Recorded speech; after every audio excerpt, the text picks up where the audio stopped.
out of all the games you played this year so far in 2024, what has been your most pleasant surprise game? My most pleasant surprise game has been Black Myth Wukong that just recently came out. Okay. I would say it reminds me a lot of Stellar Blade in being from the how can I say this? From the outset, just as a glance, you could be like, oh, it's a Souls-like. But that makes sense. But it's like when you start playing it and then you start getting into like the systems, you start seeing, okay, they're tweaking their formula a little bit. A Stellar Blade is a game that lives in between being a character action-based game, like think Devil May Cry, think Bayonetta, or a Souls-like, Sekiro-like experience of like you gotta be perfect in your dodge and you gotta parry and all that. And Stellar Blade existed in that middle that made it feel unique in a sea of very samey, Souls-like experiences. Okay. And then the Jedi games from Respawn, in that it reminded you of like, okay, it's like you can see the inspiration, but it's trying to feel at least unique in some. So those are what would be the two that is similar to that.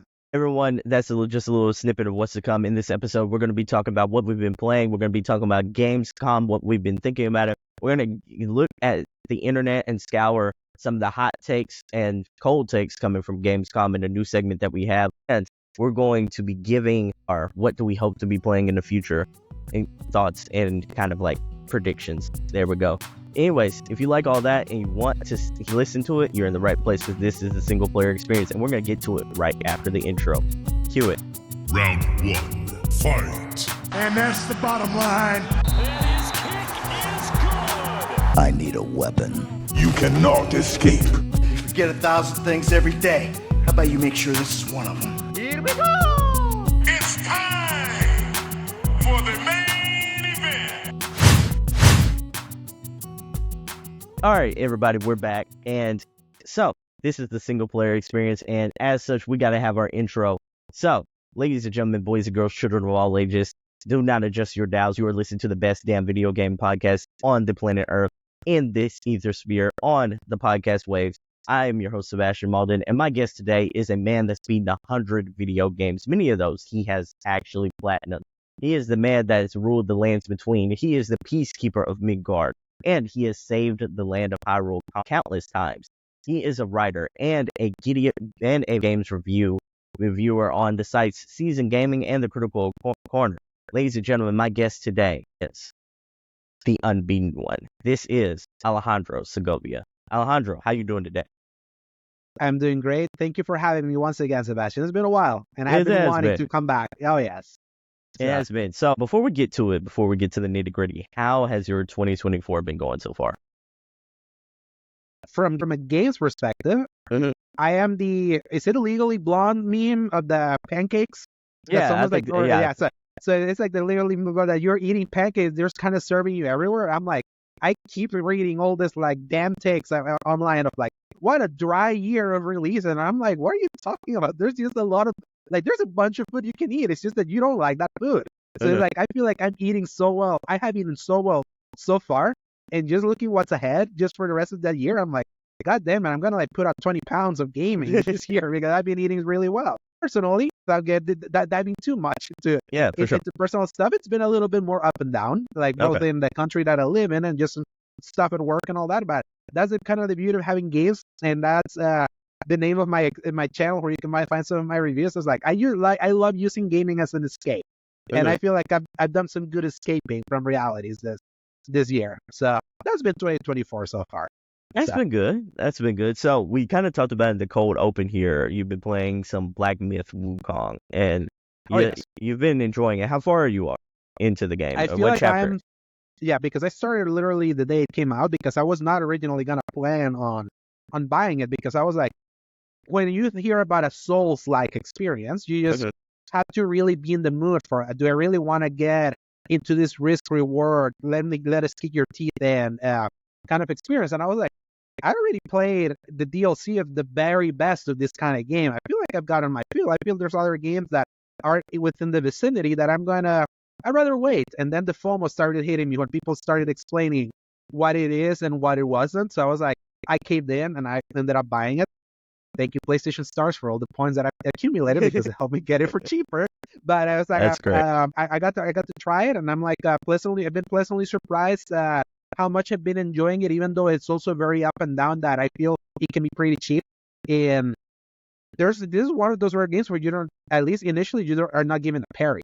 I'm so used to parrying in this kind of game, so this game is very dodge heavy. And until a recent upgrade that I just got before we started recording this podcast, it was like the dodging wasn't working for me. I was like, I know there's like a specific timing that you can get to leave like a ghost when you're like someone attacking and then start attacking and wailing an enemy like from within.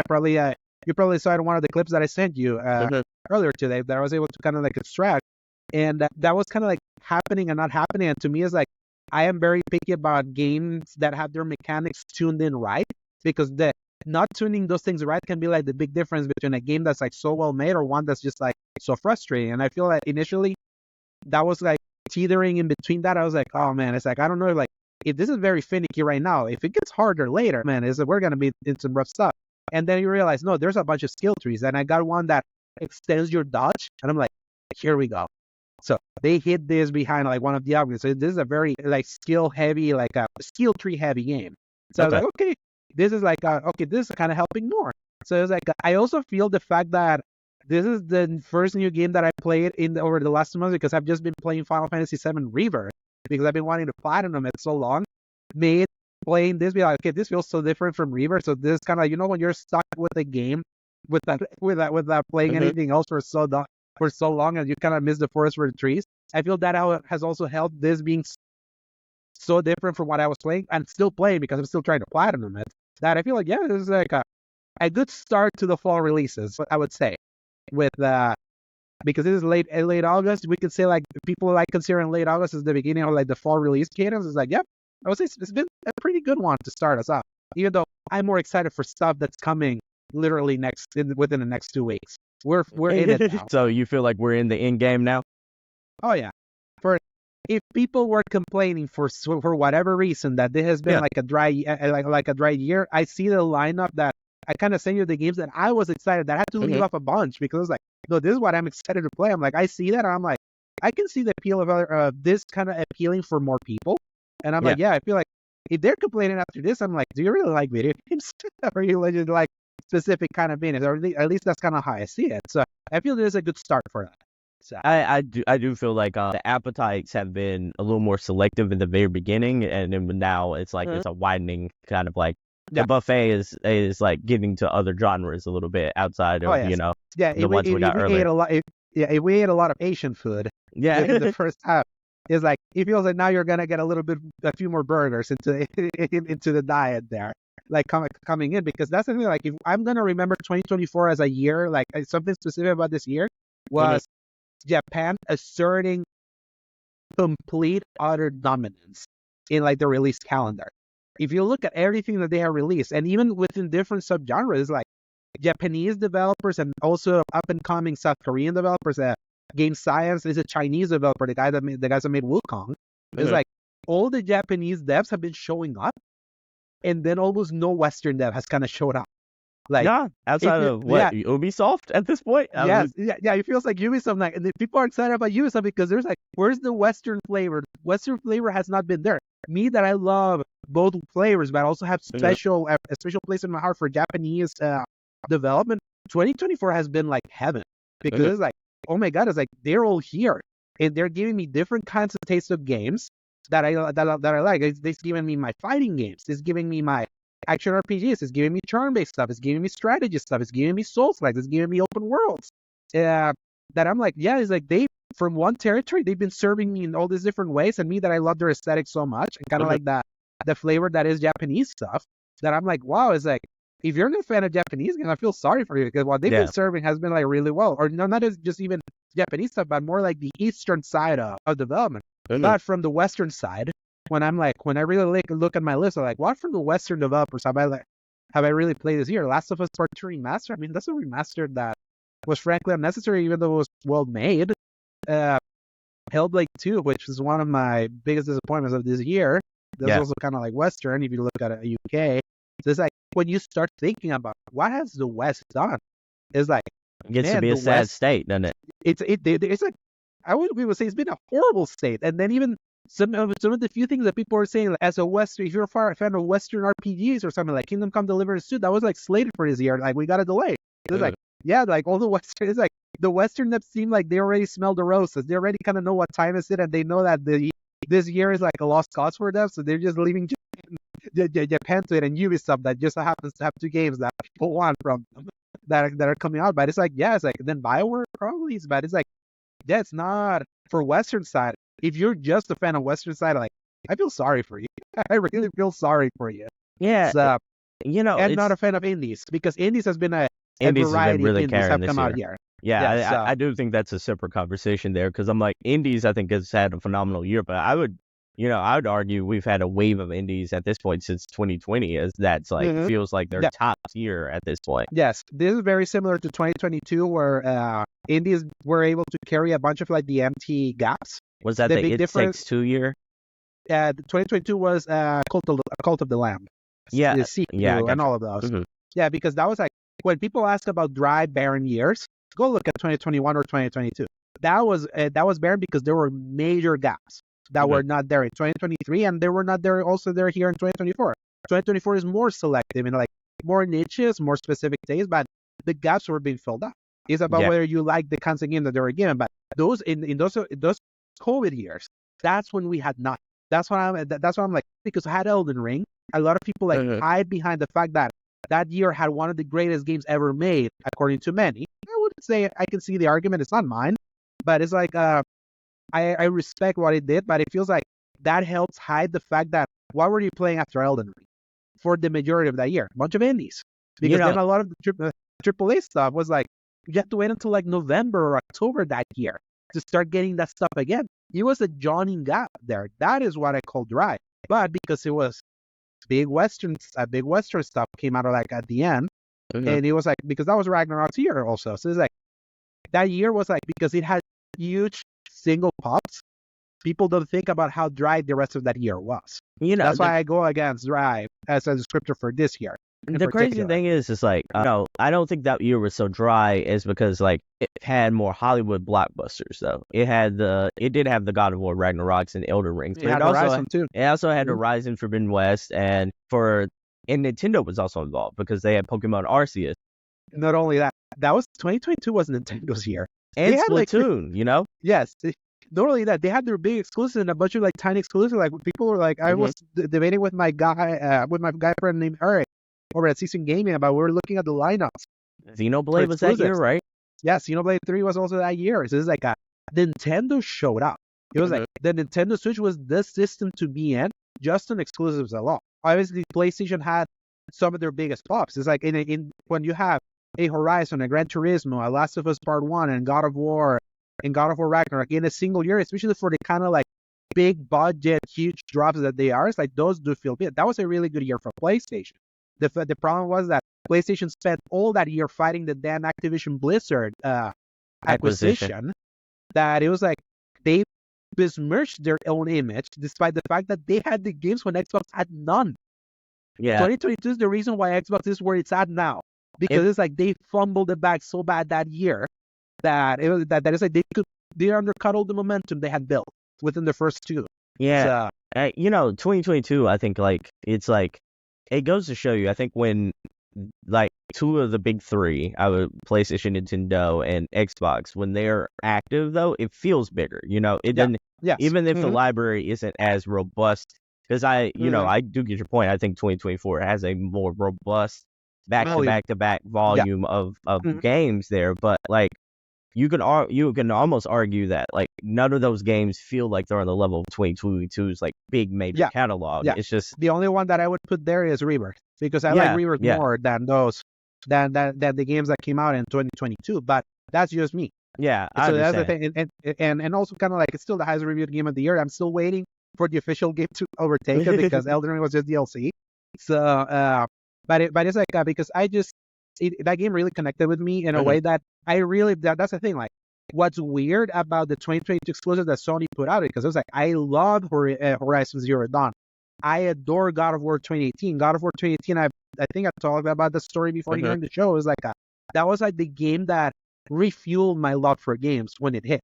Yeah. Because it was like 2017, 2018 was when I was like, games as a service are starting to become like more popular. It feels like open world, very same open world games. Like nothing's hitting the spot. On top of that, I was going through stuff in my life around that time. So it was like when the games were not hitting and life was happening, you're like, am I running out of like? Is this the moment where games is like I'm like getting over games? And then God of War reminded me, no, Yeah. because here's why. Like here's one that's for you. That it was like, so I always had that Ragnarok, while a better game in most respects, also a worse game in a few parts that didn't stick with me as much. So I felt different about it compared to like how much I felt for both Zero Dawn and God of War. Because Zero Dawn, I loved as a new IP. I was like, oh my god, look, this is a fresh new idea. Look how beautiful it is. Like this is doing the Ubisoft open world game, but doing it much better, much cleaner. Because Ubisoft was getting real janky around that time. This was post Assassin's Creed Unity. The Far Cry games were kind of like getting janky, and Horizon was like really good. That of course got buried by Breath of the Wild, the most overrated game of all time. Quote me on that. So it was like I look at 2022 as like, because those sequels didn't like stick in my mind like the previous games. I admit that they're like objectively like they're really big, important games that kind of like obviously sold a lot and all that. They just didn't resonate with me as much when I look back on them. But I respect them for what they are. That's kind of like the big difference. But then when I look at what the lineup for PlayStation's first party was for 2022, the fact that they had all of those within that year. Anyone saying at the time, PS5 also had no games. Same as I was like, what are you talking about? Nah, man. Like, man, you would die to have like. No, let's look at 2024 now, where Sony has such a robust volume of games because first party is not ready. It's like the whole PS5 has no games. It's like such a funny, like, a bad faith answer because it's like they have had them. They had it when they were offering with the games that people wanted, and they still have games when it's not the ones that people associated with the console about. It's like they managed to hit both. That's what I find funny. It's a separate topic, but you know, I think the PlayStation 4's popularity almost did them a disservice in this generation. You know, because like everyone, I get it, they want to hold on to that install base of the PS4, and thus if something's available on both platforms, nothing feels special. You know, like it's only when you get like a game. I think that's one of the reasons college football did so well, because it felt so hyped, because it felt next gen. It felt like it was a long layoff, and then it also felt like, oh, you gotta have this to actually play this game. And you just nailed specifically one of the reasons that people try to downplay their 2022 lineup, because Ragnarok, both a PS4 and PS5 game. Yeah, Gran Turismo 7, both a PS4 and PS5 game. Horizon Forbidden West, somehow, also both the PS4 and PS5 game. Even though you look at it, the PS5 version, that thing looks next gen. That's still one of the most, from a technical proficiency, one of the prettiest games that have come out on this year. I feel other games from art style are more pleasing to the eye to me for what I kind of like about art style, but like from an objective point of view and fidelity and the game and the way the game runs and all that, especially when they patched the performance mode that looked very jaggy at launch. That they really fixed that like really quick. It's like, you cannot deny that, but it's the fact that it had PS4 versions that a lot of people are like, yeah, but where are the PS5 only games? Like, where are those? That people like, even though it's like, you're playing a really excellent version of that game still on your PS5. So it's like, so that's the thing. Like, either you start getting into the minutia and the technicality just to try to get gotcha points to kind of like downplay someone actually delivering you one of some of the best games available to you. It's like, it's what's been so funny about Discord. It's like, can't we just enjoy games? Because that's the thing. Like, where to me, whether it's on PS4 or PS5, it's still the game. I'm playing the game. I'm enjoying the game. It's one of the best games I've played. So it's like, at least that's kind of how I see it. But I also get that then when you start looking at, okay, what are just the only things that are only on PS5? And then you look at that list, holy crap, it's really small. Yeah. Like real small. I think, you also want to justify your purchase, though. And, especially in this consumer market where our dollars, we want it to spread as far as possible there. You want to justify, this is why I bought this beefy $550 to $600 machine, depending on where you live out in the world. Oh, yeah. Like, or $900. Yeah, $900, at the time of purchase with scalpers and such like that. And it's like, you want to justify, this is why I have this machine. This is why I felt like it was justified to move on from the next generation. And I get that side of the fence. And that's why I also think like then when I hear about that argument and I look like, for example, like, because we're sticking to the PS5 side of it all, because I also have thoughts about what's been going on with Xbox. We'll talk about in Gamescom in the Gamescom stuff that is like, do you really see everything that Sony has given you, even if it's like cross-platform, and you see how well the cross-platform games have been on top of the ones that they have put out that are just there, and can you say that you're not satisfied with what you had? I'm like, that's kind of like why I'm like the reality of like what Sony has actually given, which by the way, like this is also something that I have to blast Sony for. Is like the PS5 generation has been a horrible PR year for PlayStation. Like their image doesn't match with like what they're offering. Like in a way, it's like somehow it's like look at Insomniac. We've talked about Insomniac so many times. Like yeah, for sure. Who from the first party gives you almost 5 games within a single generation, and a lot of them really good. I have said before that somehow I got really bad luck with Spider-Man 2 with my version. You didn't. No, so it's like, no, I loved it. Immaculate. Exactly. And to me, it's like far from an immaculate experience. I was like, what the hell happened to my version? Yeah. But it's like, I know it was not the universal like experience that everyone had. It unfortunately had to happen to me. It's funny, my podcast co-host from the Xbox podcast, Paul, he always littered me with clips of all the games that we're both playing. He was always having glitches to the point that I was like, I think your PS5's kind of busted, because why does that keep happening to you and not happening to me? And then that happened to me with Spider-Man 2. Though he also had a bug experience, but somehow I had like an even more bad experience than he had. That I was like, is this karma? Why did it have to happen with this game? The studio that have been like praising, like has been like hustling so much that unfortunately even with that, a lot of people still trying to give them their flowers. So it's like, man, they didn't deserve to have that happen to them. It's like, we know they're already working on Wolverine. We know they're working on a bunch of other stuff. There's like, they hustle so much, but they don't give the credit as deserved. And why? Because they're under a brand right now that even though they're delivering the goods, the PR has been really bad with the previous president that already left. And they really got to like rework that image, because like that doesn't match the reality of what they're giving you. Is like everyone came into 2024 be like, what does PS5 have? And I'm like, per capita, like if you only count on bottom, like what are the exclusives they're giving you? The PS5 this year, it's trouncing its competition. Like handily, even Nintendo. Yeah. Nintendo is having a really quiet year because we all knew that this was Switch 2's year. And then they delayed it because of where the economy was at and things were just not ready. So they kind of pushed that. So it's like, okay, you understand. Well, last year they had a really good year with Zelda and Mario. And even then 2022, we already talked about, that was a massive year for it. I think this year is still Zelda and Mario, isn't it? Just forms of Zelda and Mario at this point. No, that's the thing. But that's just Nintendo. But it's still a first-party thing that they're releasing. Yeah. And regardless of what you want, it's like they always make more than other generations, by the way, because it's like the Switch generation for what Nintendo has been at a number. If you were on previous Nintendo hardware, the Twilight years were horrible. You barely got anything. They've gotten much better at least feeding their fan base now. Yeah, I think we've gotten like what 10 Mario games and 4 Zelda games within the past like 2 years. Yeah, at this point.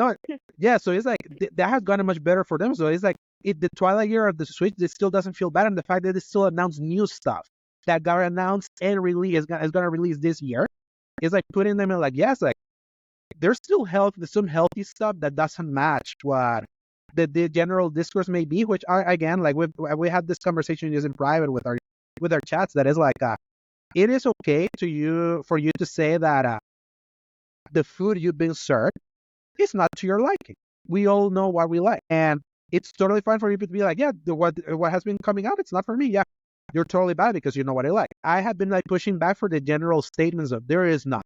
It's like, no, there's no food, and the table next to you is like, it's rebalancing with like all this buffet. Nah, it's food for sure. It is for peculiar appetites for sure. It's like exactly. So it's like it's there's more nuance to kind of like to the way that I feel we can all talk about where gaming has been, at least this year in particular, than just like the blanket statements that I feel a lot, especially for people in games media, that those same sites that were calling things right no longer exist. Let's just put it that way.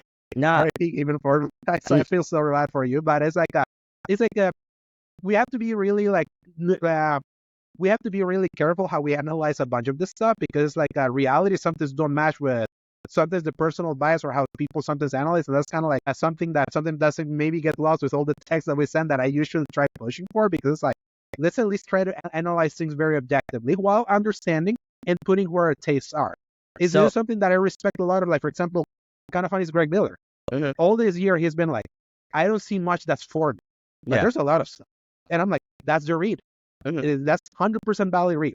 Kind of like for you, or you said that you felt this year has not been for you. It's like, I understand. Like, yeah, it's like, No. It's Yeah. it's one of those things to where I think like I think part of the discourse for this year, whether or not it be fairly or unfairly, I think is like, and hear me out here. I think it's like Yeah. there's a lackluster feeling of grandness as opposed to some previous years, and I think that's like a part of my theory is like when magnified after last year. you got it. Yeah. You got you're in the shadow of last year, which is inarguably, in my opinion, probably one of the best video game years of the AAA side of all time. And then you can make the argument the greatest year because for like sure. it was an unprecedented volume of established franchises all hitting at the same time. Yeah, it was for rare sure. for you to get all of that. For sure. And then you're also in the shadow of what's to come in the future with what 2025 is looking like. So you're in the shadow, sandwiched in between two what might be generational years in video games, like, Oh yeah, and then to add on to that, it's like it's a part of the marketing things. It's like when Nintendo is really hitting and PlayStation is really hitting, like when those two specifically are really hitting, like the year just feels different, like the year because like they market their games in such a grand fashion. Like Zelda Breath of the Wild and Tears of the Kingdom was everywhere during its marketing campaign. especially Tears of the Kingdom. Oh yeah, for sure. Especially the last one. When PlayStation really believes in a game, not like Concord, but like really believes in a game, like God of War and all that kind of stuff, Ghost of Tsushima, they marketed that thing and it makes it feel grand, Spider-Man 2. Let's not even forget. 2, Like they went big with the marketing for that one. It's like in fact, like they believed in it so much that they were so content that that'd be like the only first-party thing they released last year. Exactly. And they only needed that. And the only thing that they released next to it was Final Fantasy 16 earlier in the year. They hit 2023 with like two big with a two-prong attack. And a lot of people said that's a more quiet year for PlayStation than usual. But it's like the hits that felt hit bigger though, because exactly. It's like they hit like nuclear bombs, basically, especially Spider-Man. So, and I think that's the thing. It's just like I think volume for particular appetites is like it shows that there's a lot of different genres that's being served. There's a lot of different franchises that's being served, but it's like when you have that grand feeling missing, it makes the year feel different. And I think that's a very subjective thing, but like is for sure. It's very subjective, and it's a good thing that you also mentioned kind of like Sony being kind of like feeling like a victim of how they were being perceived on PS4, because it was during the PS4 generation that the whole idea about the importance of first party was kind of like really solidified at the worst possible moment where the dev times for said games was getting longer. The expectations were getting grander. And it was like, we still got timely stuff, that now we're like in a different generation where people still carry a lot of that expectation now. And the expectation of how long it takes, how expensive those games are. Kind of like what we saw with Spider-Man 2, that at $300 million budget was like, how does it cost so much? And then we learned it was because of the damn licensing fees. Yeah, for I'm sure. I'm like, yeah, that would make more sense, because I look at that game, I'm like, where did the $300 million went? Because when I saw it, I was like, this would have been like relatively cheaper to make, because they already had like the baseline and all that. The assets and such. The assets is like so much was reused and obviously cleaned up and all that.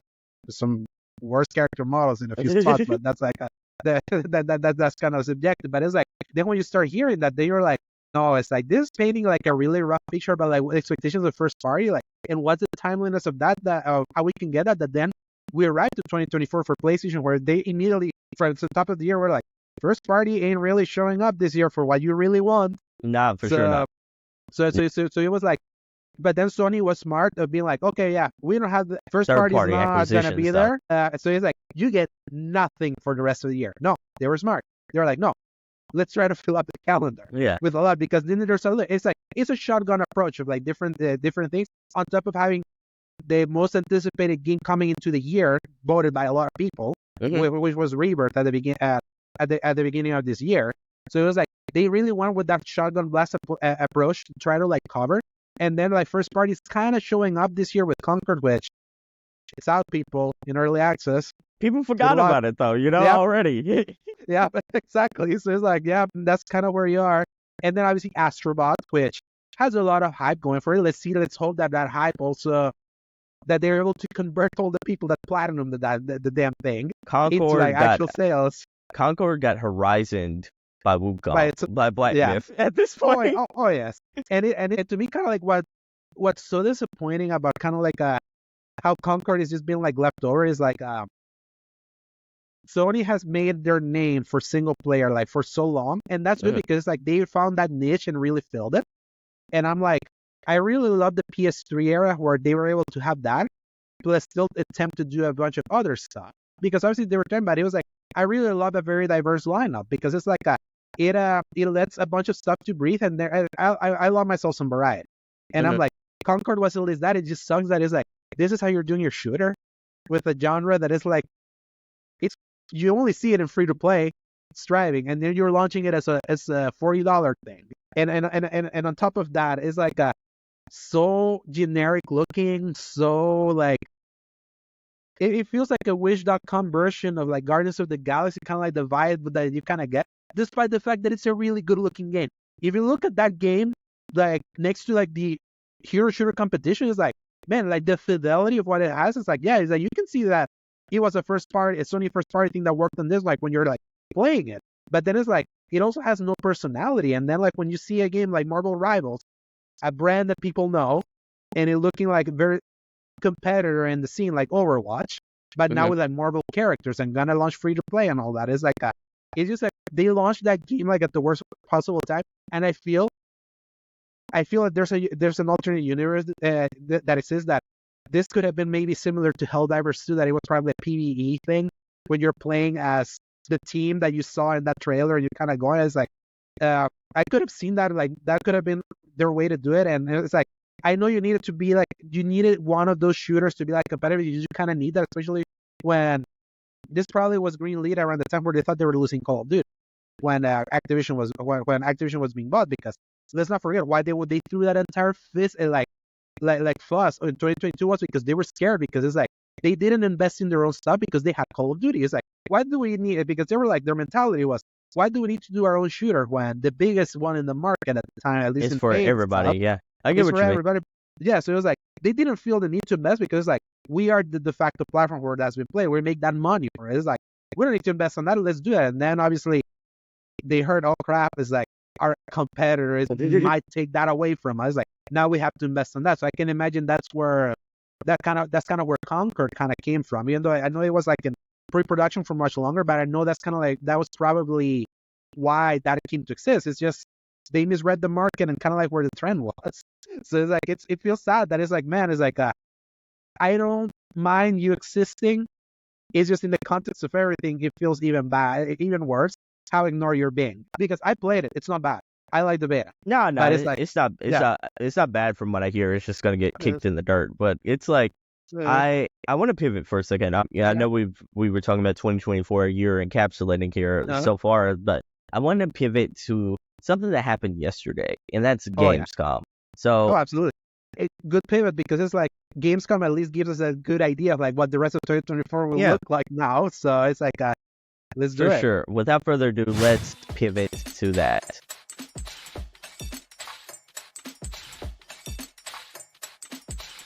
All right, so everybody, this next segment of the show is Cooking or Bad Take, where we're going to highlight some of the takes across the internet, because we scoured the internet to find people's hottest takes, people's worst takes, and we're going to read them out loud, as well as some of the news stories around them, and decide if they're cooking or if indeed it is a bad take. So without further ado, let us get started. Are you ready for the first one? I am ready. Sure. All right.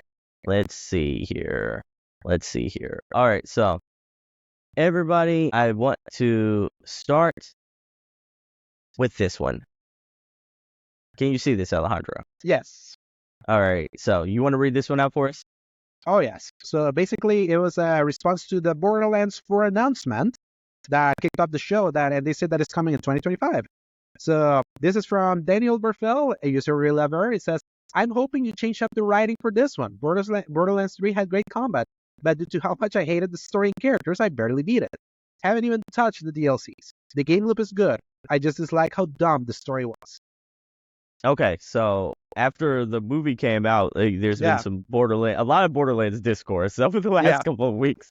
And so Yeah, I about think it was so funny with your reaction to when the review embargo Uh-huh. dropped. Was like, man, this Borderlands movie set video game movie adaptations This is like back. bad like 10 years, like 10 years, and he's like, yes. It's like you rarely see like because we talk a lot about like the importance of like critical discourse and all, but it's Mhm. rare for you to see a movie like this being reviewed this bad on top of doing this bad at the box office. It was like a perfect So storm bad. of all the bad stuff happening at once. And the worst part, what I hate the most, is when people say that it's like it's not even bad and that it's so bad it's good kind of way. And that to me is worse. It's because like you can't even have fun with that thing. So the announcement of Borderlands 4 in the eve of the movie, I bet you the plan was that they wanted that synergy of be like, hopefully people like this movie and then they know the new game is coming. And I'm like, oh man, it's like now this got announced at the time where now the brand is like temporarily tarnished because It's pretty low at this point, right? yes, and the thing is that it's still like Borderlands as a brand, like in gaming brand, it's still pretty popular. Mhm. That's still something that is it's still something like worth getting excited about. As for this take, I would Good say take, he's bad take. yeah, He's cooking. I would say he's cooking because it had great combat. I would actually agree with that because it's like I remember they mentioned a lot how they mirrored a lot of like the gun feel over Destiny back Mhm. when that thing was, and I was like, yes, because it's like the way Borderlands 2 felt modernly was you could feel that it felt dated a little bit, but I also agree with what I said with the story and the characters. Okay. Borderlands 2 was so well written. 3 was off. The writing with the Calypso twins, whatever those kind of like influencer characters were, was like so bad that it's like and the fact that the game was longer than 2, like at least to play the main campaign. Mhm. I love always doing the different characters, playing through them a lot because I always wanted to have them ready for DLCs. I only did it with 1 because like this is so long and the writing of this is so unbearable. I would say though, for the take aside that he didn't touch the DLC, I feel so bad because the DLC was actually really good. Okay. Really, really good. Yeah. They fixed the writing problems with the DLC. Unfortunately, you have to get through the main game to get to that. That sucks because that's the longest one too. Yes. Exactly. So it's like he cooking there, but I mean, bad take on not touching the DLCs there. Okay. Because okay. like those DLCs are good. I actually recommend them. So All right. So pivoting, not necessarily pivoting, but like to elaborate, Borderlands 4. You excited? You not excited? What's the excitement level 1 through 10 like for you? at 7. 7? That's Yeah. okay. That's middle of the road. Mhm. I like that. Yeah, it's like it's like a middle of the road time because it was just of course there was gonna be a Borderlands 4, like Randy Pitchford was kind of like teasing it, so it's like you knew that it was happening. That's why like they stopped DLC for 3. Obviously they did Tiny Tina's Wonderlands just 3 years ago, which was pretty good. I enjoyed it, but it's like I want to see what they do next because the thing with Borderlands 3 is a looter shooter that I played a bunch of those. Borderlands 3 felt so dated despite the improved combat to what I expect from looter shooters and lack of customization and the lack of like being able to keep your best weapons like upgraded. Something that I love about looter shooters recently is the fact that you can, if you enjoy a piece of gear, there's ways for you to like keep that gear relevant. And the way you kept those things relevant was constantly redoing the content over and over and over again at a higher level to get that gun at that same level. It was so exhausting. So I'm like, I want to see how Borderlands 4 is an improvement and how they finally maybe take a cue of what's been in the market. So 7 Okay. for me. Okay. Yeah. I haven't played Borderlands since Borderlands 2, and I didn't finish Borderlands 2, so this really doesn't do very much for me. But Yes. So you completely missed 3. Yeah. You didn't miss much, I tell you. Yeah, so I can't really Uh, tell you if this is a hot take or uh, bad take, but Yes. you know, we'll see. We'll see how people respond when the game probably comes out. What 2025, 2024, Yes, 2026. I would say considering the gap between Borderlands 2 and 3 was 7 years because Borderlands 2 was 2012 and then 2019 for Borderlands 3. That was like too long a gap. Also because Battleborn happened in between and that derailed them like for so long. So it's like maybe that's why Borderlands 3 felt like so backwards because it's like their design ethos didn't really advance despite the fact that there was so much happening in between. Now we're getting this relatively quick. I thought it was like because I have my friend Josh, that loves Borderlands. I was like, man, I wonder how this one will be because it's like it's been 6 years. It was like, do you forget about Tiny Tina? I'm like, crap, you're right. That came out also 3 years ago. So it's like they're giving this some like shorter cadence to release. So it's like I appreciate that it's not we'll see what this is pretty soon. So Okay. All right. The next one. Here we go. All right. Are you able to see this one? yes, All right. Indiana Jones. Oh yes, I can Go read ahead, those you if you take it want me away. to. So Indiana Jones and the Great Circle coming December 9th. So Indiana Jones and the Great Circle is coming to Xbox Series X and S, Game Pass, and PC on December 9th. However, it's also launching with 3-day early access. So Okay. we got a few takes here. So 3 days early access here. So let's knock it up with this garbage. That's a take from 666. And then I saw Gabriel, username inside the case, saying Xbox. I was intrigued until there I saw all digital. No sale. Needs to be physical. What a mistake. So I am a little Is that mixed true? with some of the- Because yeah, that is doesn't they're sound doing right to me. physical? Okay. Yeah, that doesn't sound right to me. It's like, are they Is it all really not digital? doing a fit? Yeah, is it all digital? Because I know that they did an old digital Hellblade 2. That I do know. I didn't know if they were doing that for like all of them. I want to see like Indiana Jones. Yeah. Let's say Let's like look at that it's a up bad for a take. second. Yeah, let's say, because that will determine if it's like a take out of ignorance or if it's really like what Xbox is doing. Indiana Jones and the Great Circle. Mhm. Physical. Would that matter to you though? I'm like, To me, yeah, it's like are you a physical I'm a- person? I'm all digital because it's much cheaper for that for digital for me because I have the US stores compared to like what I get here. Yeah. I'm always a proponent of both options always existing because I know there's a lot of people that love the physical touch, let's say, of like they feel like they own the game because you never know what's gonna happen, especially in a game that's licensed. Mhm. After the nightmare that has been for me to require a few games that I lost in the PS3 360 era because they got delisted because of licenses. I get the idea of wanting like a physical copy because they're pretty valuable. This one does seem weird if it's not if it's like the digital only. Let me see.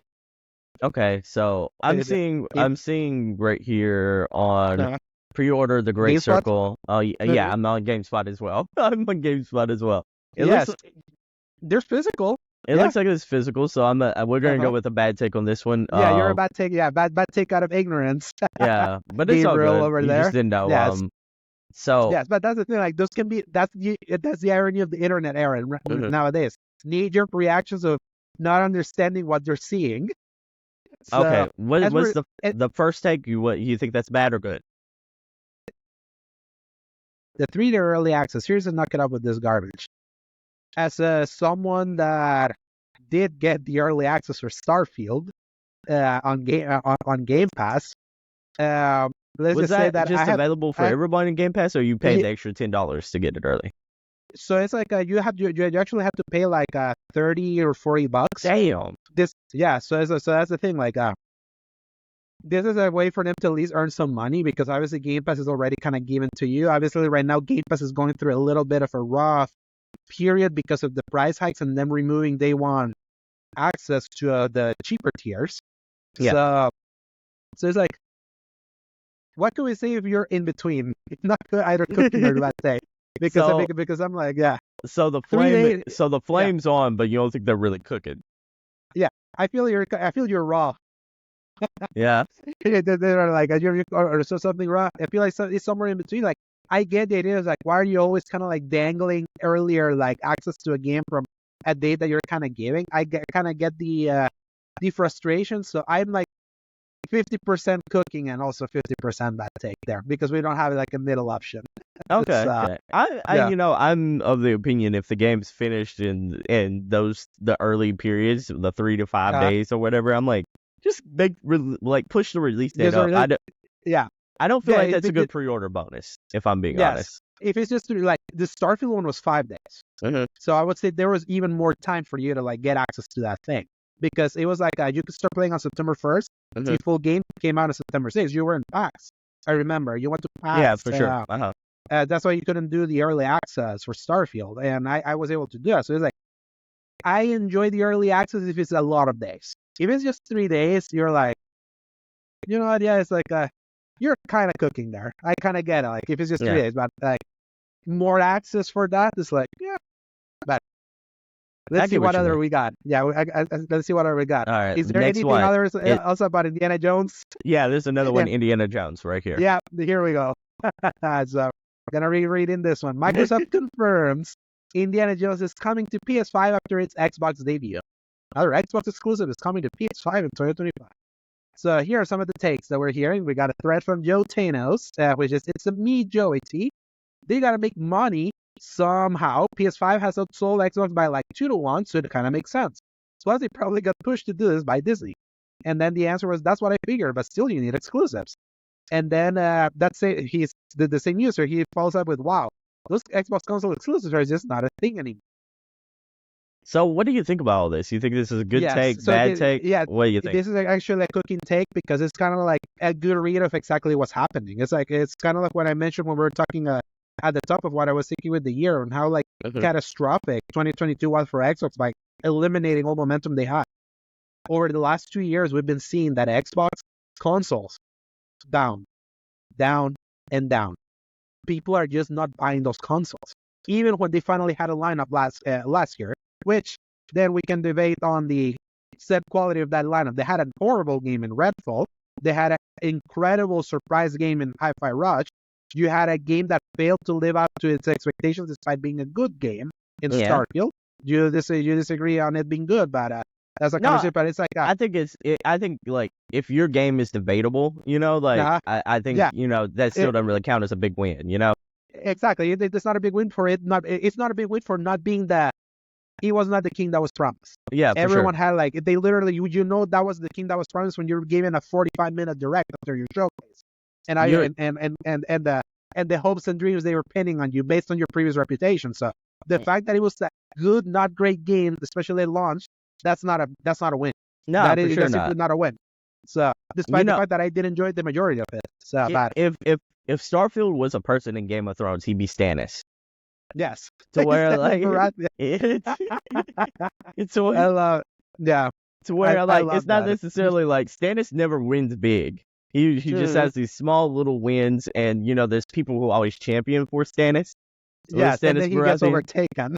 But he always, he always feels lesser than in the Game of Thrones, Yes, that's such a perfect analogy. I love that, especially since we've been watching Game of Thrones like in our rewatch recently. So yeah, it's like he's kind of cooking in this thing, and that to me is just kind of like the sad state of Xbox. That think about how bad the sad state of Xbox is. That a one more thing announcement before the final one more thing in this very public showcase was an Xbox first-party studio announcing a PS5 version coming later, without the Xbox version even being out yet. So everybody, here, there's also a PS5 version, and it's just the way you announce it too, man. Like how quickly the cadence was doesn't feel great either, Yeah, because and you can really tell that it was kind of like a defeat. It was like on a defeat. I love that meme of someone said that they were sitting next to Phil Spencer like over at Gamescom, and he looks like and it was like Homelander. The Homelander when he's watching the movie at the beginning of season 3, and he's just kind of like deadpan watching it, and it's like, that's kind of like been the problem with Xbox. It's like they started with this Xbox generation has been the new 2 consoles launched without a single first-party game because Halo got delayed. Then 2021, Halo finally released on top of Forza Horizon 5 and Microsoft Flight Sim, Psychonauts 2 as an acquisition, Deathloop despite being on PS5. It was published technically by Microsoft, so kind of like the critical wins of that they won. Everyone was like, 2021 was great for Xbox. Look at they were Metacritic Publisher of the Year because they had the highest average of all the games reviewed and all that. So it's like people debate the quality of that nowadays, but at the time it was like, this is a sign that at least they're getting their crap together. They're winning this. Then 2022, which was supposed to be Starfield and Redfall's like year, that was the only thing they had slotted. Both delayed. They had nothing other than Grounded and Pentiment. Very tiny games. Completely derailed them. Then 2023, finally a year where they had a few more stuff, but the quality just wasn't there. They spent, on top of finalizing Bethesda, $7.5 billion. They spent close to $70 billion at Activision to try to get content. They spent so much. The console is not doing gangbusters for them to be spending that much. The daddy Microsoft has probably been like, you guys spent close to $80 billion on these two things. Where are the ROIs? We need those ROIs now.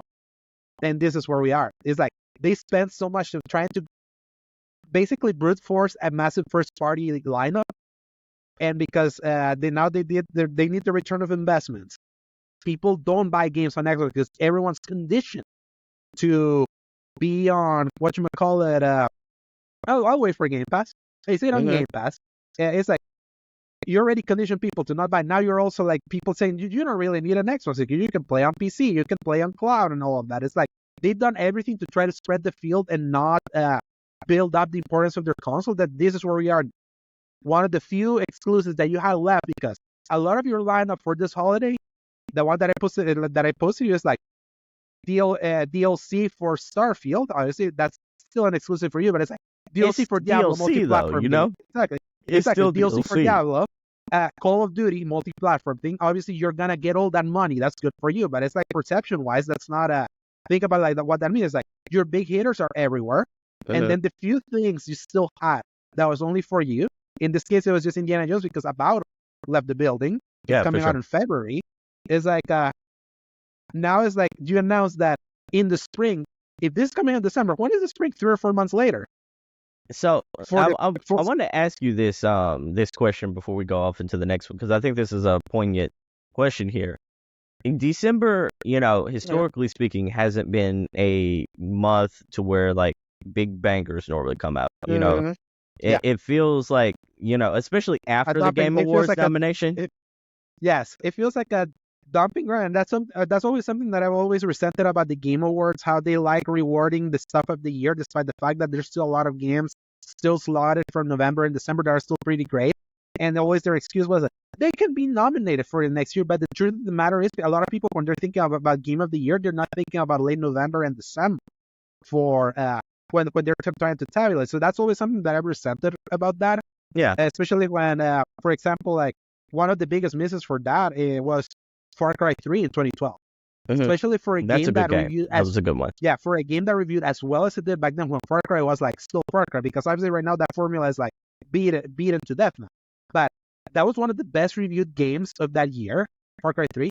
A surprise like last minute game of the year, like candidate and winner for a few outlets, and also a game whose design ethos you see everywhere now, and you saw for a while. Like the checklist open world, it came out December 4th. So it's like after all those nominations. So let me ask you, because in recent memory, it feels like those games that come out or put out in December before, like after the Black Friday and after the Black Friday stuff, are usually put out there to, as almost like straggler games, to where like, like we believe in you, but we don't believe in you. It's almost like the person you're in a relationship or your person you're dating, but you don't want to marry, to where like we want to keep you around, we want to present you, we'll hang out with you, but we ain't putting a ring on that. It feels and also I would say that another analogy is more like there's a lot of people that really like take an entire year's like thing in the books, and they really need to put some things in the books, and it feels like we promised this for this year. Let's get it out there. Let's get it out there because we need to put that in the books. And by doing that, we got Cyberpunk how we got. Yeah. Because it's like they knew Cyberpunk wasn't like in great shape. That thing got delayed 4 times that same year. So because my question, go for it. My question is like I was scouring the internet for all our hot topics. I was thinking about like I was reading, getting people's vibes, from everyone from the Greg Millers to Paris to like all these other people, what they were thinking about the release date. I saw the Greg Miller one from today. Yeah, I got to hear it. Yeah, about it releasing in December. About it, is it like a 7 or an 8? Like, is that why it's been put out there? I was just like to say, is this an early indication that like this could be a 6, this could be a 7, this could be a low 8. It's like, we're putting it out there. We're hoping to get like the last minute Christmas shoppers out there, but like we don't necessarily feel like this is Game of the Year quality. We're just putting it's a popcorn flick almost, Are you getting that vibe from this release date?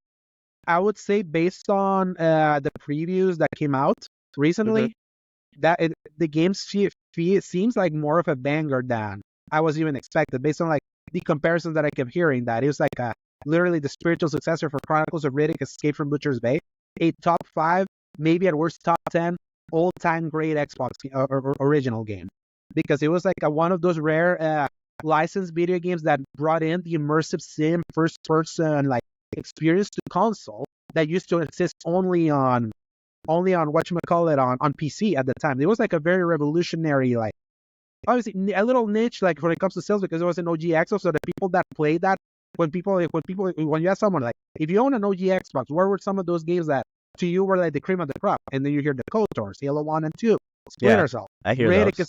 Riddick is included there, and the DNA of that of Indiana Jones comes from Riddick. That's pretty excellent.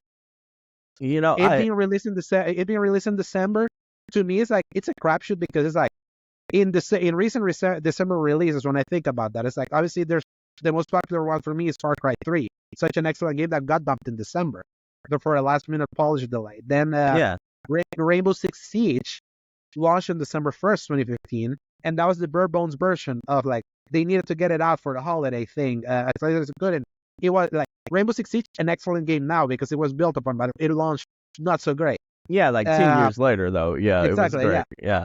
Yeah, so it's like it got great like 2 or 3 years afterwards. Like at 2018, like it was like it's still a mainstay in competitive circles. They really built that thing.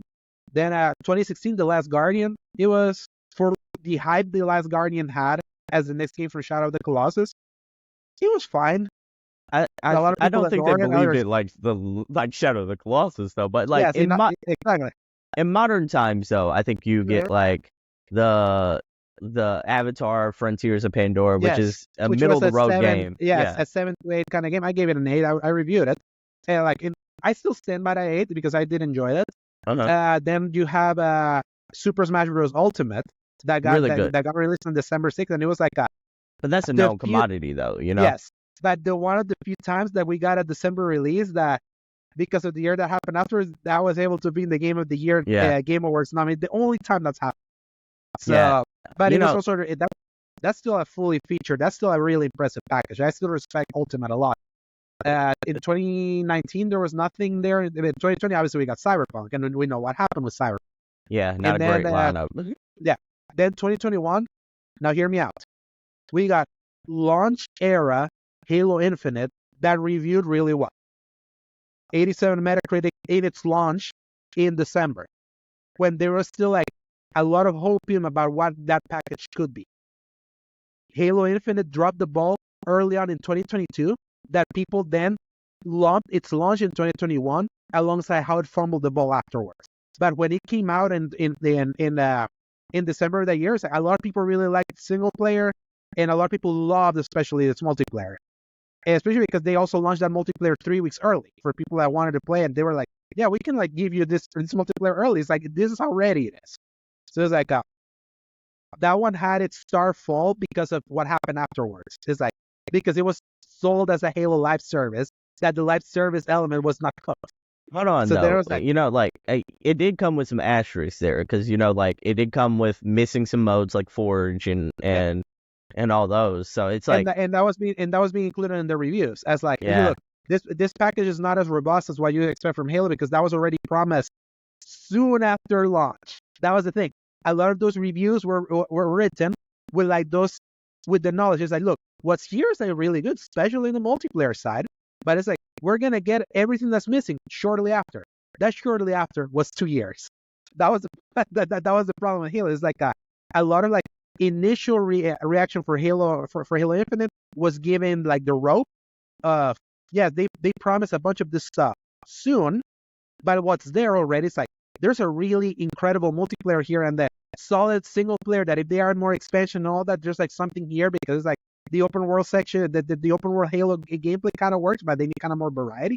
It had that, but it's still an 87 Metacritic. That is like, yeah, for sure. In general, people really like it. The problem was because they had the live service thing that they were planning for single player and multiplayer was not there, and they had 6-month-long seasons.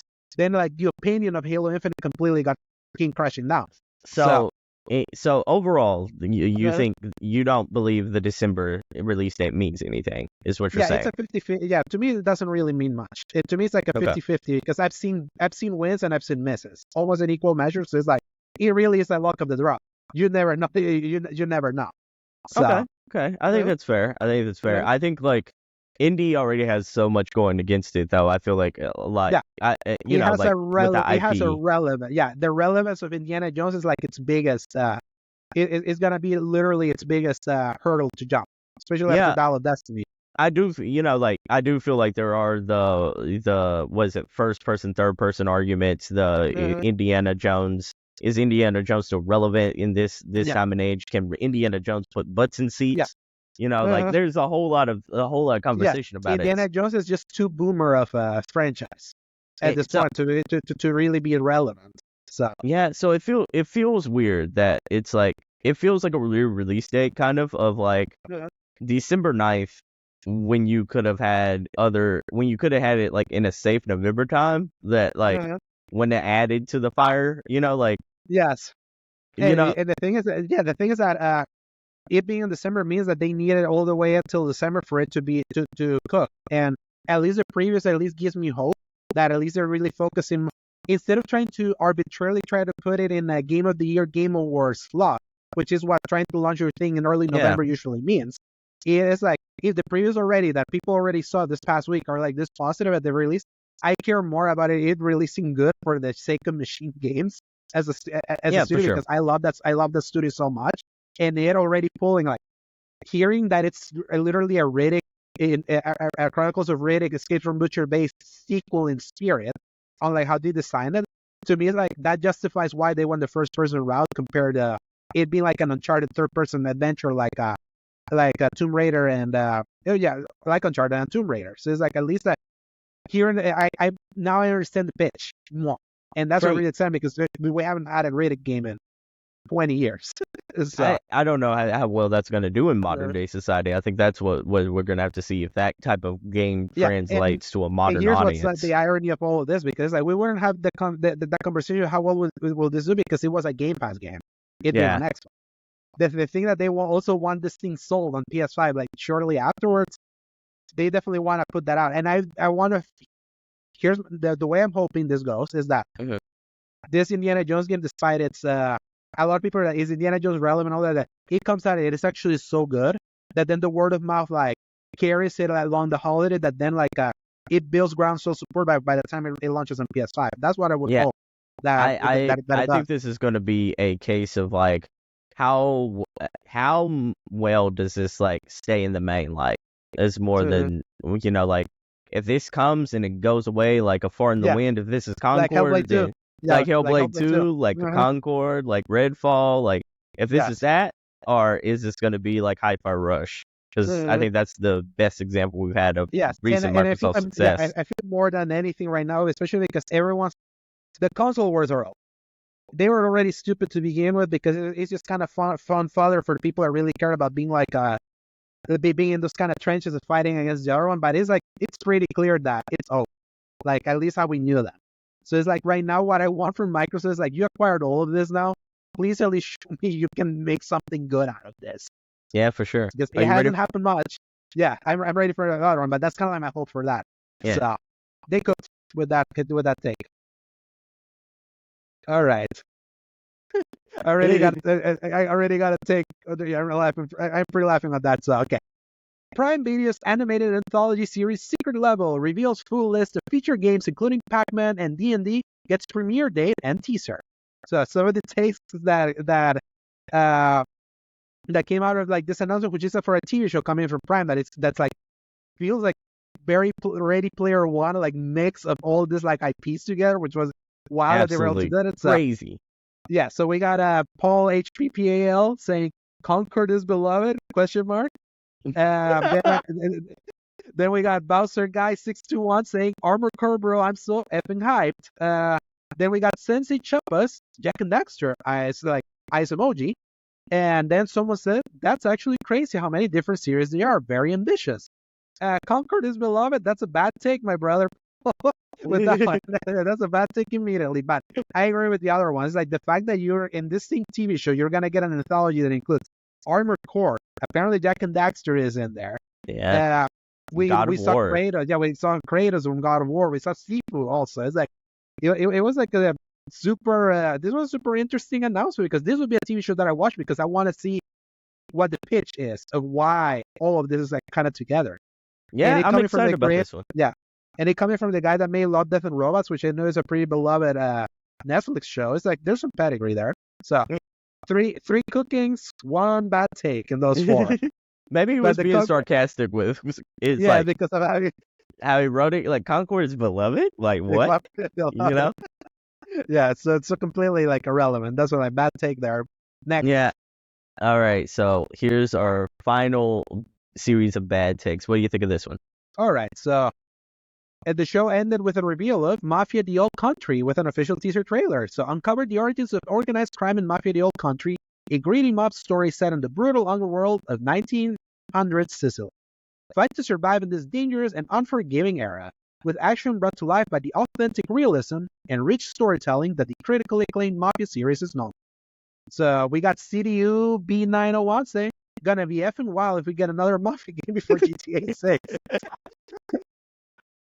I love that so much. New Mafia game, let's effing go. A Mafia game without cars is gonna be weird. And then that was Dodo with 1610, and then we got Master Wolf X saying, I hope it doesn't have the documentary video scenes like Mafia 3. Mafia was point A to point B. Mafia 2 was perfection. Mafia 3 was just not what anyone wanted, and this better be a step. So there's a few here saying. Before you start, I wanna so out of those takes, are there any that are cooking on which ones do you think were bad takes? Okay, the Dodo one, I would say it's a bad take about the Mafia game without cars is gonna be weird. Okay. I mean, I Yeah, can see it's that like- going either way. If it's Right. like horse and buggy, maybe I don't know. Yeah, I feel like I feel like without cars, it would be like an interesting like case. Let's see how they prove they can do a Mafia game without cars, which usually when you're driving a car is just for you to go to point A to point B. Traverse is going to be so, important though, especially if yeah. they do like a big open world. Yeah, and here's like what's interesting, like with what Master Wolf said. There's a few your bad takes here because I did like the documentary video scenes from Mafia 3. I feel that I did too. I love that helped a lot with the vibe and the presentation of that game. From a story perspective, when you got to the story parts, Mafia 3 was really good. When you were engaging with the open world banality of having to fill up a bunch of like rackets and all that for you to get the next story sequence, that's when Mafia 3 was bad. Lincoln Mafia was 1, his 2, name, right? Lincoln Clay. Yeah, I see it right here. Yeah, Lincoln Clay. I love Lincoln Clay. I love his story. Mhm. Like every time you were with the story stuff, that game was cooking. I enjoyed the gunplay. I really enjoyed was it New Bordeaux or whatever? I don't remember what the city of that of Mafia 3 was called. It was basically Louisiana without being called Louisiana. It's like they couldn't really nail how to do open world progression, and it felt like they studied the original Assassin's Creed, where you needed to engage in a lot of banal activities for you to get to the next story beat. I really hate Gotham Knights did the same thing. I would have loved a Gotham Knights that took you from story beat to story beat to story beat, no problem with that. New Bordeaux, you got that right. Yeah. Yeah, nice. Good I still remember. pull. I still did. Yeah. So I would have loved because I remember Gotham Knights was like, now go find 3 to 5 crime groups and beat them. You beat all 5 of them. Okay, you can now start the next story beat. I hate when you have an open world that you have to put that restriction to engage on very boring like side activities to try to see that you're engaging with the open world, and until you can then get to really good stories, which was my big thing with Gotham Knights, that I thought there were stories elements of that game in the main story stuff that was good, that was hidden behind a bunch of stuff. And I feel Mafia 3 suffered the same thing. So Bad Master Wolf has a mix of bad take and good take, because I agree that Mafia being a point A to point B thing helped a lot of it, because it was they were very narrative driven stories that just so happened to have like an empty open world that you're going from point A to point B, but it didn't matter because it was about the Mafia story. If they're doing an open world, I hope they rethink their approach. So it's like, because Mafia 3 had a really great story that it's open world being forced on you ruined. So mix of both in that, Master Wolf.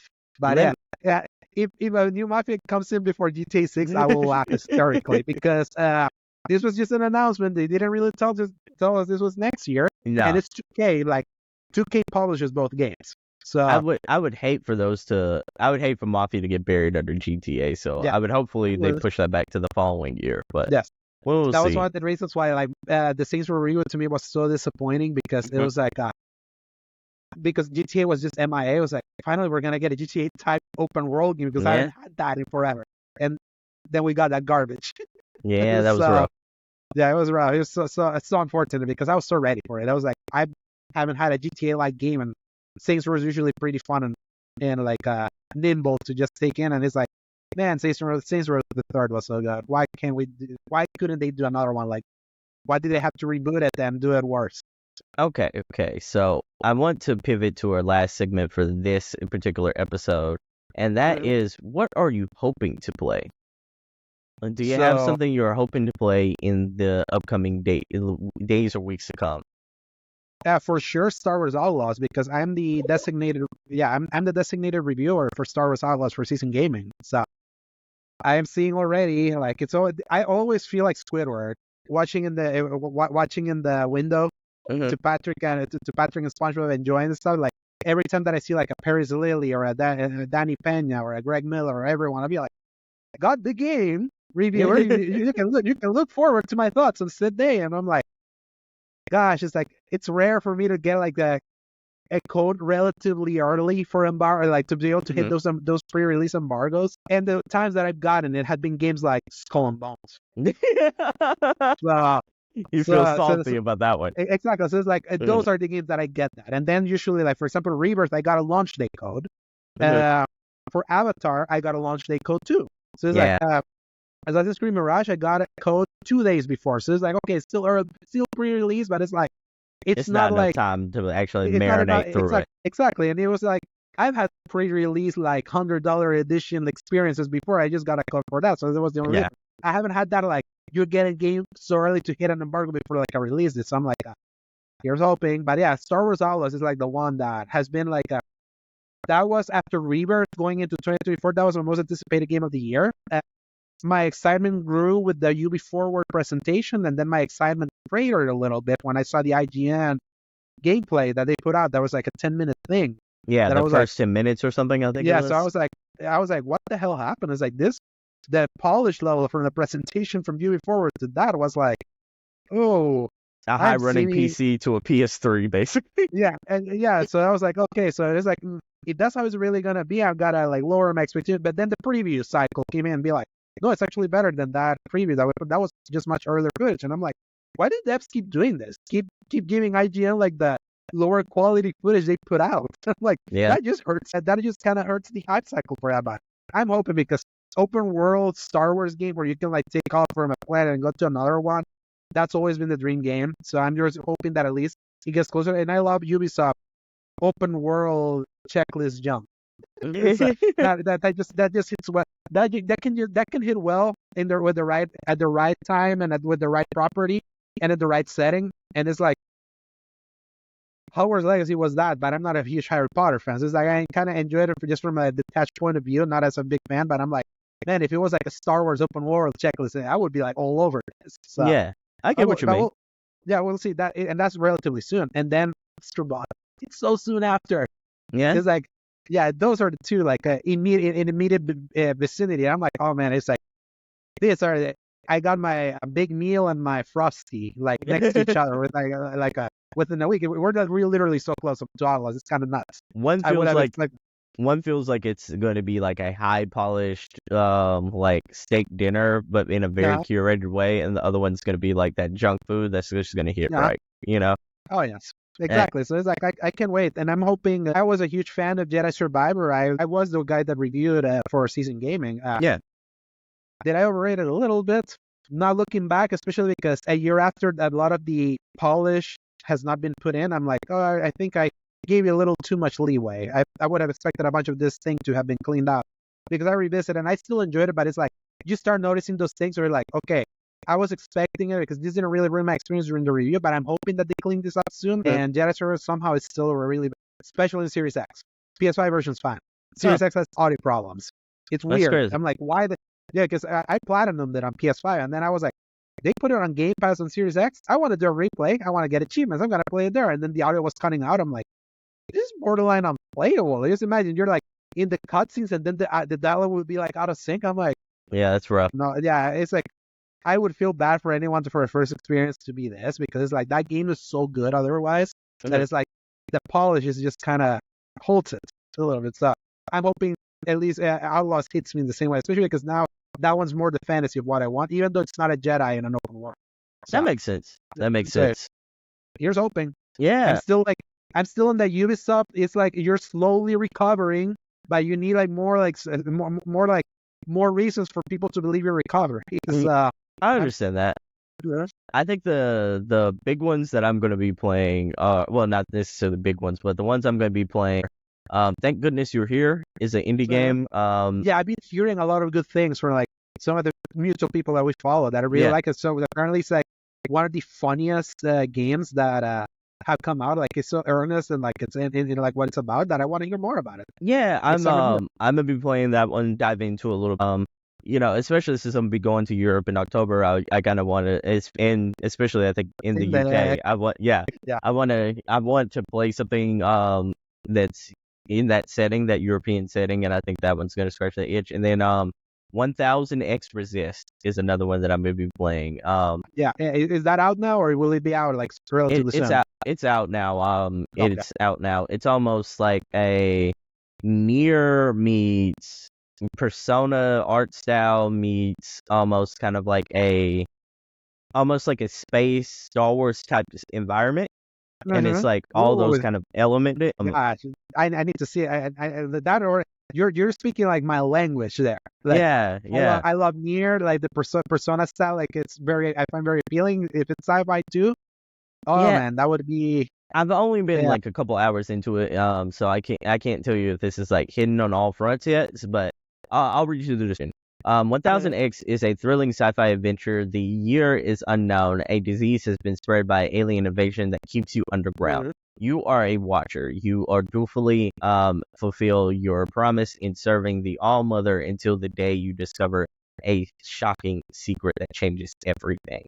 And so, this is one that, I don't know if you've heard very much about this one, but it's got a overwhelmingly outlook on Steam right now, and I think the is it on anything else? It's on the Switch right now. I know it's on the Switch. I was offered a code for PC or Switch, and I'm not choosing Switch for nothing in the world. Nothing in the world. It's hard for me to go back to playing the Switch nowadays because mostly because the AB buttons plate me. Steam that ruins it for you. Yeah, it's like now we're finally at the point where it's like, look, the Switch is 7 years old this year. The Steam that finally released, like competitors are there. The idea of the Switch was so novel. Now we're finally getting people taking advantage of that, of what the Switch started. It's like when you get a taste of that, now the Switch feels stinky. Nintendo needs to release the new one. So that's kind of like where we are. It's like no one can objectively debate like the success of like what the Switch did into reopening handheld gaming at such a high level to inspire others to do it. It's like, and no one can deny that how much that the Switch has made successes out of previous franchises that were not. Yeah, I showed you the sales figures of what Metroid, Zelda used to be before the Switch. It's like Zelda and those franchises were never like as big as they are. Even Luigi's Mansion. So it's like crazy, the isn't Switch did all that. Yes, the Switch did all that, but it's an old-ass hardware now. That the only improvements you can get is an OLED screen. It's like hardware is already stinky. It's 7 years. Good run.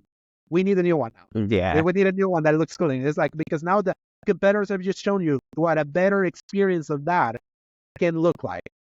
And now we have to hope the Nintendo follows suit. Yeah, so I'm gonna play that one, and it's hovering around that 84, 86 zone. I love it. So it's always you know me, everything that's between 80 and 89, if I'm already like mildly interested, I'm in. Yeah. So it's like because that's usually kind of like the range that includes scores from people that I know of that kind of like fall. So it's like that's where I'm like, okay, that's more of a close to needs to buy in my book. I'm gonna look how much it costs on Switch and look it up and be like, I think it's like $14, $14, $15. That's a good price for it. It came out earlier this year around like that May frame. It kind of, I think like, I know you and I were debating about like anime styled games kind of getting captured, lost from one another. Yeah, that was one of them. I think that kind of got lost in that shuffle there. Where it's like it's not a bad game at all. It's just like of course especially since it's hovering around that 80s to 90s zones. It's just like it's just got lost in the shuffle of like a lot of the same kind of art style kind of games. Yeah, but and that can be a problem, and that's something worth it. That's a worth criticism to have about like the shotgun blast of what we got early on of a lot of those games that, while different in many ways, also kind of like a surface level that can make you feel like, oh yeah, I'm getting a lot of the same things over the same kind of game serve, even though it's not really the same game. So no, for sure not. I'll be playing that, and I'll like you said, I'll be also playing Star Wars Outlaws as well. So yeah, that'll are you gonna do Steam Deck for that one? For Outlaws, or are you gonna be I'm doing mixed because I think I'm going to, if I get code for wherever I get, it's going to be whatever I play. But like I think I'm going to, if I do get a PC, I'm going to try to play a lot of it on the Steam Deck, and also with the Ubisoft Plus, I think like you can do cross platform with Xbox. So I'm gonna try to do a lot of it on Steam, and then a lot of with the Steam Deck, and then a lot of it on Xbox when I'm actually in front of the big beefy boy upstairs. If you send us code, like I'm already kind of mentally prepared it's gonna be Xbox, because Xbox, if you see a lot of the footage that's been previewed, it seemed that Xbox got kind of like that marketing deal for that one. So I can imagine it because Xbox doesn't advertise it, Yeah. Yes, that's the irony. Is you only know it by looking at the video. And what are the bottom prompts? They're like, oh yeah, there's Xbox prompts in that one, and stupid. Then AC Shadows has the PS5 inputs. So it's like it's so funny. It's like you get this one and you get this one, but which was gonna be more successful? The one that the console that it's in everyone's hands. Yeah, for sure. It's like we'll talk about this in episodes to come, but like like PlayStation has this thing to where like modern like mainstream games, and they'll just advertise. They'll use that and heavily advertise. They'll even put like the PlayStation like startup logo in the very front of like in Madden, NBA 2K, NCAA. I'm like, those are mainstream games. All of them had like the PlayStation logo in the intro trailers, like the debuting trailers. It's wild that Madden didn't have the Xbox logo, because the Xbox Game Pass Ultimate has EA Play. Inherent to them. So it's like I remember. Here's what's so funny: like Xbox used to do this. Xbox used to be so good at marketing. Here's what I'm wondering: did Sony hire the marketing guy from Xbox 360 to run their stuff now? Because like Xbox used to do this. Go back to marketing for the 360 era. Is like what you were asking. They used to do it. Why are they not doing it again? Did they just really lose the guy that used to do that? It's like wild. And it's not even like the PlayStation account trailer. I'm talking about like the main account trailer from Madden. The main account, it's like that's when it's like I would never associate Madden with PlayStation ever. That's like I associate Madden so strongly with Xbox, and then I associate NBA and FIFA with PlayStation. That's kind of how my mind always kind of went. It's like never Madden for like PlayStation. If the PlayStation logo was the one over there, it's like, man, that just goes to show you, it's like that's where the wind is blowing. Unfortunately, power of advertising, man, is strong. But I want to get to the plug spot, and so where can people find you, and what do you want to shout out today? Yes, they can find me at Twitter at @A_Segovia. Also called Lex. They can find me at Threads and Instagram at Alejandro Segovia 93. I post more there, like at least stories. I don't post much on Instagram, and I usually share retweets over on X. And then my game work, you can find it at my current work at seasongaming.com, where I have done a few reviews this year, including The Last of Us Part 2 Remaster, Grand Blue Fantasy Relink, Skull and Bones, Final Fantasy VII Rebirth, Final Fantasy 16 The Rising Tide, Stellar Blade, and horrible TMNT Arcade Mutant. It's a long name. It's a TMNT. It was a bad TMNT port that I already forgot the name. I also reviewed that, and I'll be reviewing Star Wars Outlaws, hopefully relatively soon. Please, code, come soon. I would love to play with you. I would love to play you soon. And then you can find me also. I also want to shout out my podcast. The X1 podcast is gonna make its return. The week that we're recording, that I'm recording this with Sebastion. I don't know when this episode is gonna go live, but whenever it does, like a new episode of the X-Bot after my month-long hiatus will be up. With my buddy Paul, who hasn't been there since we celebrated episode 150. That was his last episode before he went on paternity leave. So I want to shout out that as we launch with a sort of new format of what we've been doing. So shout out to Season Gaming and the X-Bot. All right, everybody, go check those out. The links will be in the description below. Alejandro is going to give me all those. I'll make sure you know where to get all that goodness. So without Yeah. further ado, it's been a long one. I hope you enjoyed every bit of it, everybody. I hope you enjoyed all our Gamescom coverage, the highlights. We didn't cover every single 150 games that they actually Uh-huh. talked about, but we Yeah, yeah. talked about some of the highest Those were stories. those were kind of like the high level ones. Yeah, for that- sure. yeah. For sure. If you want to give like a short TLDR, what was the biggest of the biggest? Is where we saw the takes. Oh, of from. course, yeah. Like if you like what you hear, though, stay tuned for this and all and more. Go check out the YouTube, and if you're listening on podcast services, go check out the YouTube channel. If you're listening on YouTube, go check out the podcast services. All that will be in the link and descriptions below. Anyways, I've been Sebastion. That's been Alejandro Segovia. Until next time, peace, everybody. Enjoy that single player experience. Bye. Hasta la vista, baby. What's up? It's your boy Sebastion. I want to send you a special thank you whether you watch this podcast episode via YouTube or whether you listen to it throughout all the podcast platforms. By the way, it's available on all your favorite podcast platforms if you didn't already know. Anyways, if you like what you heard, go ahead and hit that like button. Also, don't forget to subscribe so that you stay tuned and locked in to all things within the Single Player Experience podcast. Anyways, until next time, stay safe, stay gaming, and enjoy that single player experience. Bye, everybody.